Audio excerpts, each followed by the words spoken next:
The bye week was beautifully timed. That's not me talking, that's them talking. And you won't find one of them to dispute that. But I might. Good morning to you. Good Thursday morning. I'm Dejan Kovacevic of DK Pittsburgh Sports. This is Daily Shot of Steelers presented by FanDuel. It comes your way bright and early every weekday. If you're into hockey and or baseball, I also offer daily shots of Penguins and Pirates in the same place that you found this. Steelers versus Browns will happen at Acrisure Stadium Sunday at 1:02 p.m. And when it does, it'll have as a slight subplot the Browns being on the wrong end of one of these travel edges that we'd been discussing, just a couple of weeks ago. Why? Well, they went over to London. They lost to the Vikings, who the Steelers, of course, had just beaten in Dublin. And they, unlike the Steelers, didn't get the bye week right after returning from Europe. Now, they didn't request one, but it's generally considered to be a courtesy. Not on this occasion. The Browns landed at Heathrow Airport on Thursday morning, had themselves a pretty decent game against the Vikings, but maybe it's not a coincidence that Minnesota's offense, and I'll repeat that the Vikings were over there for 2 weeks, was pretty much able to pick them apart on the final drive.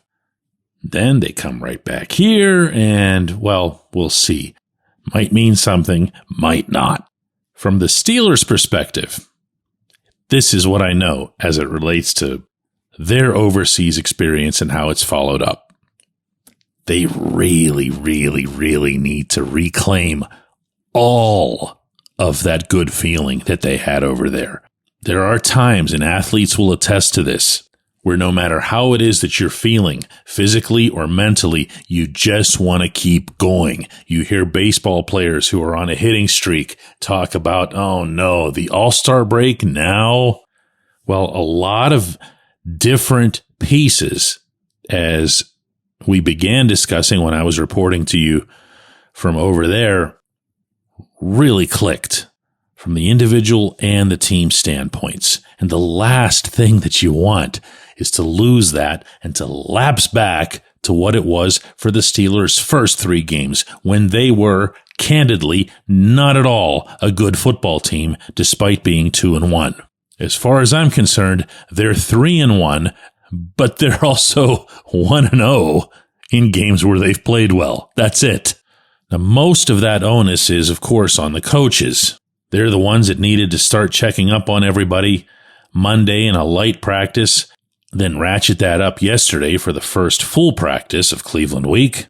But I think within that, what's going to need to happen is that a lot of the things that brought them success, whether it was personnel, whether it was schematics, whether it was both, against the Vikings, have to be put into play against the Browns, even if that feels excessively predictable.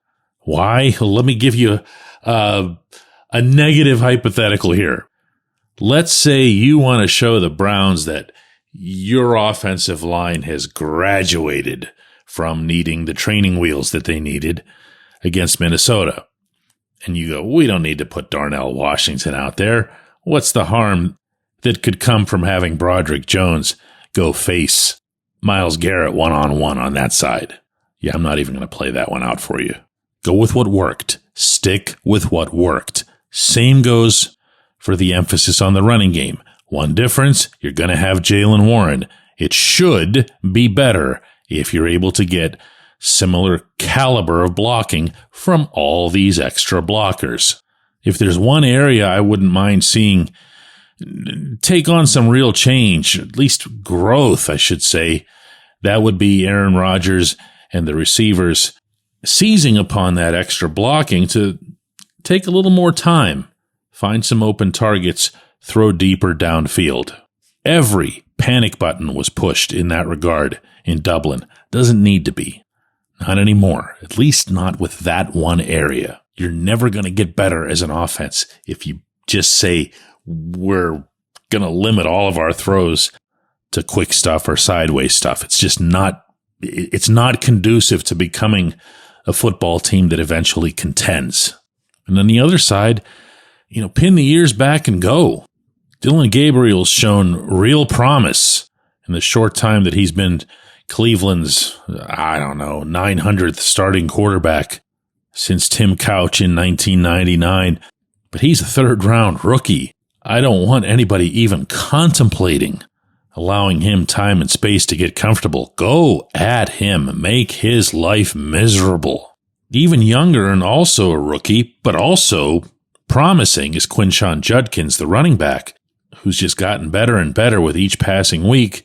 Most recently over in London, running 23 times for 110 yards. That's a 4.8 average.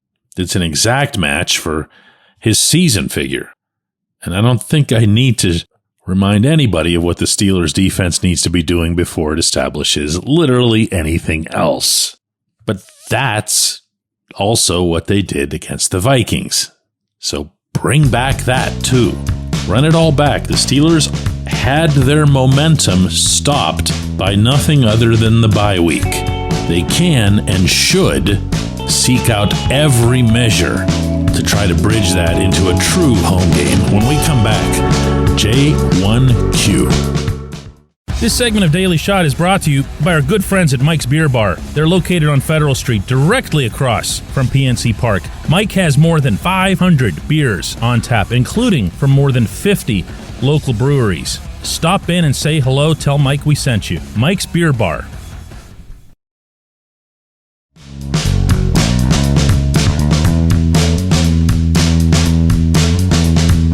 Today's J1Q comes from Jay Vincent, who says, DK, why aren't the Steelers using Jonnu Smith as a wide receiver? Is Ben Skoranek that much better at blocking? Not sure why you chose Skoranek as the guy who's keeping Smith off the field. That's really not how it played out at all. But I do know that with everybody fixated on WR2, or the lack thereof, particularly now that Calvin Austin is out, the likes of Skoranek, Scotty Miller, Roman Wilson are going to come up a lot more often. Let me tell you who's actually keeping Smith off the field. That would be some combination of Spencer Anderson as the sixth blocker on the right side and Darnell Washington as the far more effective blocker over on the left as a functioning tight end. That's what kept Smith to 16 snaps in Dublin. That's what kept Pat Freiermuth to 15 snaps. Had nothing to do with a wide receiver. Now, I say that, and Austin's not going to play Sunday, so you have an opening. And if you left Skoranek out of your scenario there, it kind of makes sense that you would have Smith, who can line up anywhere, including your backfield. He's done it. He's done it for the Steelers. And you could get him significantly involved, and you would have that difference, at least part of that difference that I was talking about in the opening segment, where you want to get that ball downfield. You want to make sure that the Browns and the Jim Schwartz defensive scheme can't just load up the box and go after Rodgers, go after the run game. You have to be able to throw behind them.